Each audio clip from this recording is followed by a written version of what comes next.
안녕하십니까. 기사포스트 강사 권우석입니다. 자, 정보 처리에서 하는 기사 필기 데이터베이스 9번째 시간이 되겠습니다. 자, 자료구조 계속 살펴보고 있습니다. 이번 시간엔 정렬, 검색, 해싱에 대해서 말씀을 드릴 건데요. 정렬은 여러분 잘 아시죠? 성적 순서대로 오름차순 정렬해라. 내림차순 정렬하라. 자, 검색, 데이터 찾는 것이죠. 그리고 해싱은 검색하는 방법 중에 한 가지가 되겠습니다. 그래서 정렬하고 검색은 우리 실기에서도 다시 또 나올 겁니다. 실기에서도 이제 순서도 파트에서 중요하게 또 다루는 그런 이제 영역이 되겠습니다. 필기에서는 해싱이 자주 출제가 되고 있습니다. 자, 목차 이렇게 진행을 하고요. 자, 먼저 정렬에 대해서 말씀을 드리겠습니다. 자, 정렬은 오름차순 혹은 내림차순으로 데이터를 나열하는 것을 정렬이다, 그렇게 얘기를 하죠. 자, 시험에서는 오름차순 기준에서 출제가 되기 때문에 저도 설명을 드릴 때 오름차순 기준에서 말씀드리겠습니다. 자, 오름차순인 것은 계단을 오를 때를 생각하시면 되겠죠. 70, 80, 90 이런 식으로 정렬하는 것을 오름차순. 자, 내림차순은 계단은 내려올 때를 생각하시면 되겠죠. 70, 90, 80, 70. 자, 이렇게 정렬하는 것을 내림차순이다, 그렇게 얘기를 합니다. 자, 정렬에 대한 기본 개념은 여러분들 잘 아시겠죠? 자, 만일 데이터가 70, 100, 30이라면은 오름차순 정렬한다면은 30, 70, 100으로 정렬을 해야 되는 겁니다. 자, 이런 데이터를 받았을 때 이렇게 정렬을 해야 되는데, 자, 데이터 수가 얼마 되지 않으면은 사람이 간단하게 할 수가 있겠죠. 자, 그렇지만 데이터 수가 많아진다면은 컴퓨터를 이용해서 정확하고 신속하게 처리를 해야 됩니다.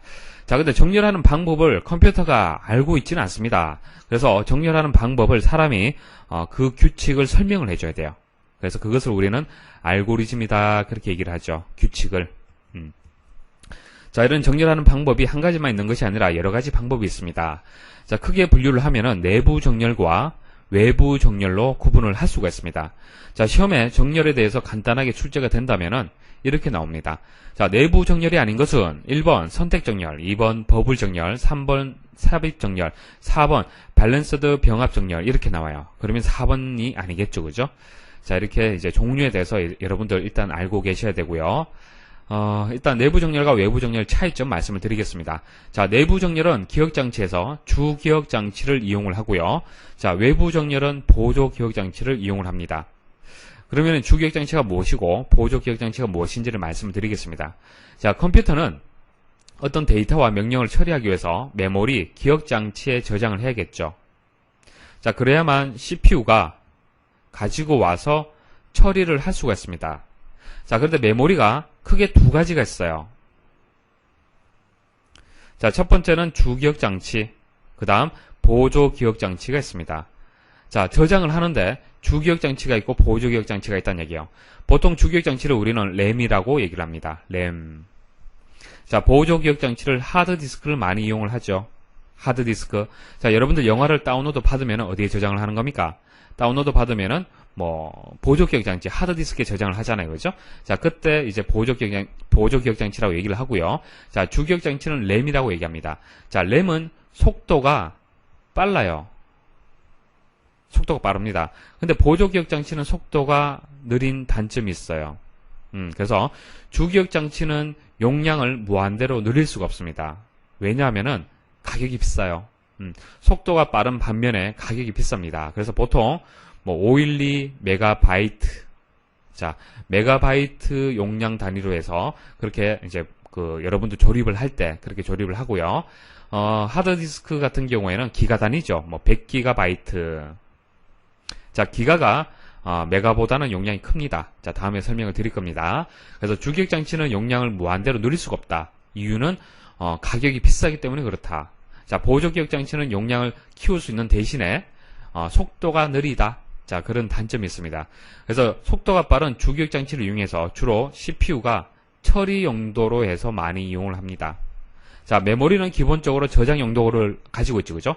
저장의 목적을 가지고 있는데 램 같은 경우에는, 주기억장치 같은 경우에는 CPU가 바로 처리할 수 있도록 속도가 빠르기 때문에 처리용으로 이용이 돼요. 자, 보조기억장치 같은 경우에는 이제 보관용으로, 자, 저장용으로 그렇게 이용이 되는 겁니다. 자, 일단 차이점을 이해를 하셔야 돼요. 자, 주기억장치는 속도가 빠르다. 그 대신 용량은 낮다, 작다. 그 다음 보조기억 장치는 속도가 느리지만은 용량이 크다라는 것을 일단 머리에 두십시오. 자, 그럼 내부 정렬과 외부 정렬 차이점을 이해할 수가 있을 겁니다.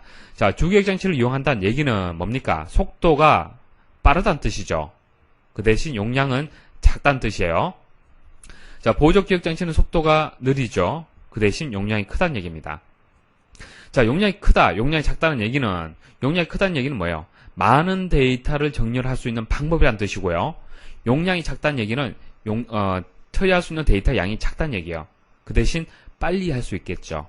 이해하시겠습니까? 그래서 선택 정렬이라든지 버블, 삽입 이런 정렬 방식은 굉장히 속도가 빠르고요. 그 대신 많은 양의 데이터를 정렬하기는 좀 어렵습니다. 자, 그런 차이점이 있어요.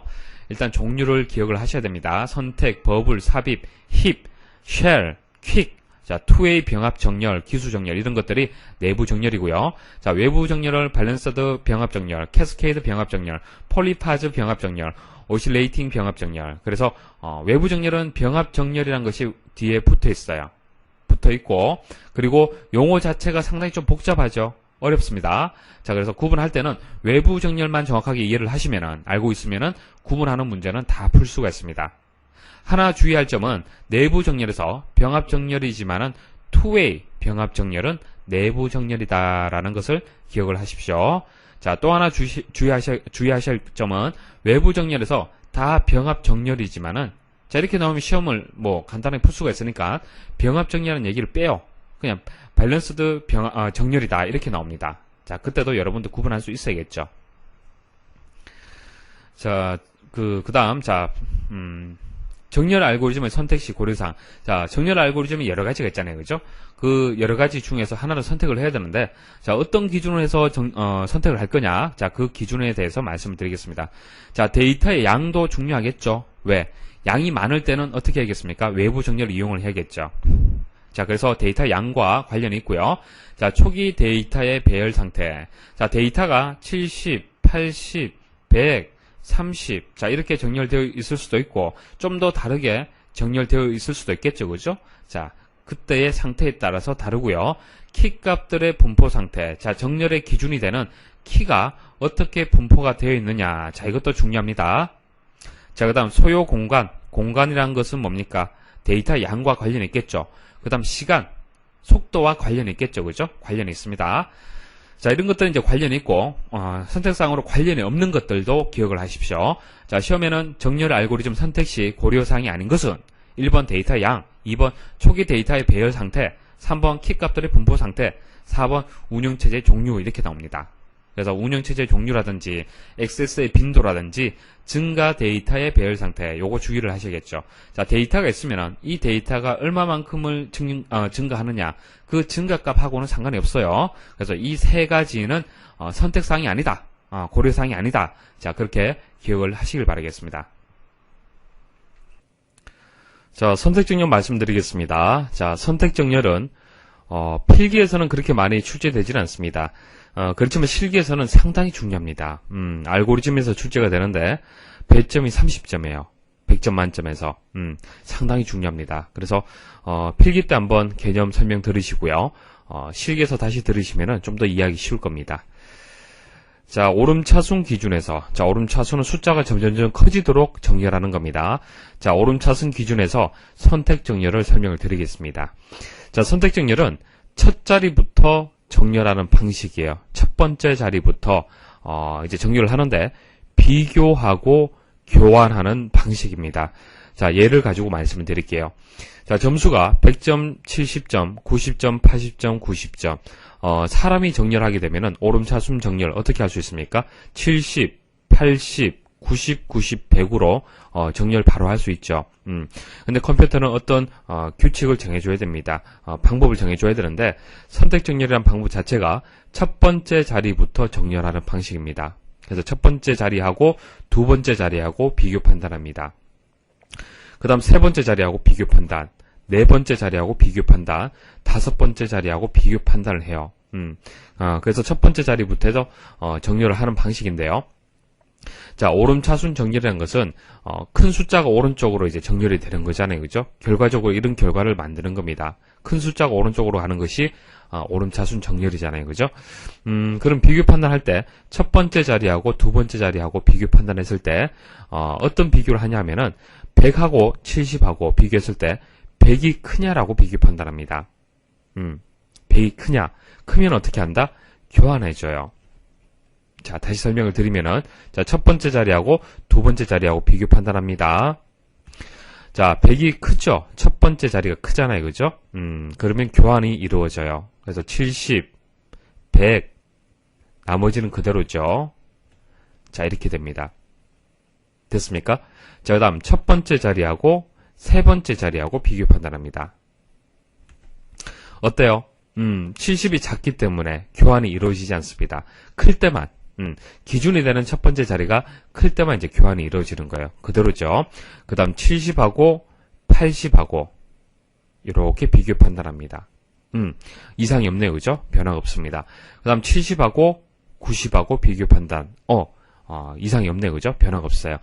그러면 첫 번째 이제 패스 1의 결과가 70, 100, 90, 80, 90이 돼요.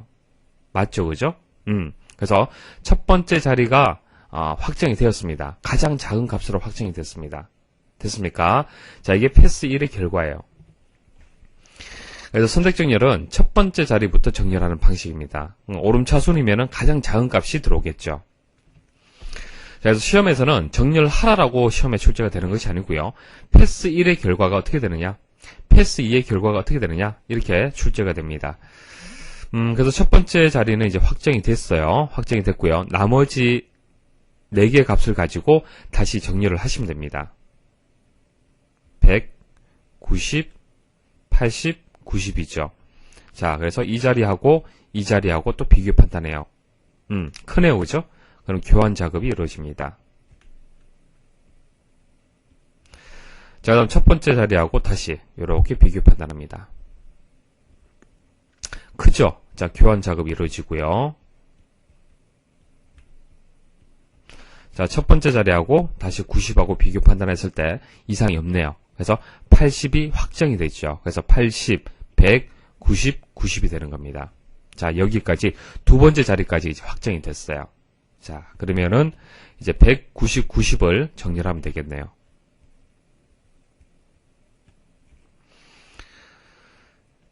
자, 이렇게 비교 판단하면 되겠죠. 크기 때문에 교환 작업이 이루어지네요.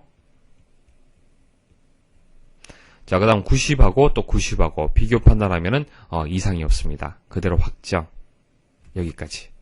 자, 그래서 70, 80, 90이 확정이 되고 100하고 90하고 비교 판단 하면은 큰 값은 뒤로 밀리는 겁니다. 그래서 패스 4에서 이제 선택 정렬이 끝나는 겁니다. 자, 방법 아시겠죠? 자, 선택 정렬은 첫 번째 자리 확정, 그 다음 두 번째 자리 확정, 세 번째, 네 번째 자리 확정. 자, 전체 데이터 개수가 5개이기 때문에 네 번째 데이터가 확정이 되면은 나머지 한 개는 자동적으로 확정이 되는 겁니다. 자, 그래서 선택 정렬하는 방식을 꼭 여러분도 기억을 하셔야 돼요. 스스로 한번 연습을 하셔야겠습니다. 자, 버블 정렬 말씀을 드릴게요. 버블, 물방울을 뜻하는 거죠. 그래서 여러분들 생각하실 때 물방울이 수면 아래에서 수면 위로 올라가는 과정을 생각하시면 됩니다. 그래서 한 개의 데이터를 계속 오른쪽으로 밀어내요. 계속 밀어내는 방식이 되겠습니다. 자, 수면 위로 물방울이 올라가듯이 데이터를 한쪽으로 계속 밀어내는 거예요. 자, 정렬하는 방식은 인접한 데이터를 비교해서 교환하는 방식이 되겠습니다. 자, 데이터가 170, 90, 80, 90이에요. 자, 이웃된 데이터 이렇게 비교를 합니다. 보세요. 자, 100하고 70하고 비교 판단합니다. 그럼 오름차순 기준에서 제일 큰 값이 오른쪽으로 밀려야겠죠. 오른쪽으로. 제일 큰 값. 그러니까 100이 오른쪽으로 밀려나야 돼요. 그래서 이웃된 데이터 이렇게 비교를 합니다. 100하고 70하고 비교하면은, 서로 교환이 이루어져야겠네요. 됐죠. 자, 그 다음 두 번째하고 세 번째하고 비교 판단합니다. 100이 밀려나가야겠네요. 됐습니까? 자, 그 다음 요렇게 비교 판단합니다. 또 100하고 80하고 위치가 바뀌어야 됩니다. 됐죠? 자, 이렇게 비교 판단합니다. 100이 오른쪽으로 밀려야겠네요. 자, 됐습니까? 그래서 제일 오른쪽에 있는 100이라는 값이 가장 크잖아요. 그죠? 오름차순 기준에서 확정이 되는 거예요. 자, 이게 패스 1의 결과가 되겠습니다. 마찬가지입니다. 시험에는 버블 정렬의 패스 1의 결과가 무엇이냐? 4개의 보기에서 찾아라. 이렇게 시험에 출제가 됩니다. 자, 이것은 이제 확정이 됐고요. 나머지 이 데이터를 가지고 또 정렬을 하시면 됩니다.